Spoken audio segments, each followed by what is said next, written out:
War and Peace by Leo Tolstoy. Translated by Nathan Haskell Doyle. Recording by Ella Porter. Volume 1, Part 1, Chapter 1. War and Peace by Leo Tolstoy.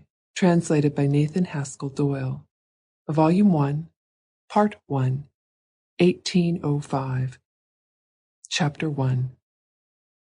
Well, Prince, Genoa and Lucca are now nothing more than the appanage, than the private property of the Bonaparte family. I warn you that if you do not tell me we are going to have a war, if you still allow yourself to condone all the infamies, all the atrocities of this Antichrist, on my word, I believe he is Antichrist, that is the end of our acquaintance. You are no longer my friend. You are no longer my faithful slave, as you call yourself. Now be of good courage. I see I frighten you.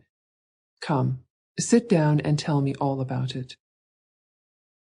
It was on a July evening, 1805, that the famous Anna Pavlovna Scherer, maid of honor and confidant of the Empress Maria Fyodorovna, thus greeted the influential statesman, Prince Vasily, who was the first to arrive at her reception. Anna Pavlovna had been coughing for several days. She had the grippe, as she affectionately called her influenza, grippe at that time being a new word only occasionally employed. A number of little notes distributed that morning by a footman in red livery had been all couched in the same terms.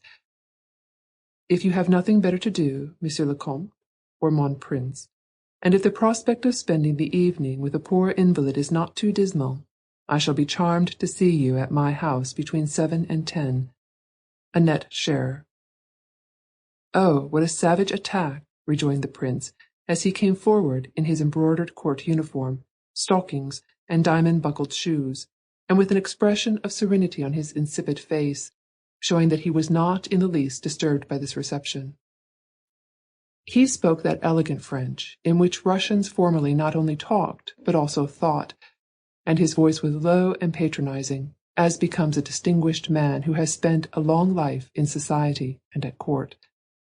He went up to Anna Pavlovna, kissed her hand, bending down to it his perfumed and polished bald head, and then he seated himself comfortably on the sofa.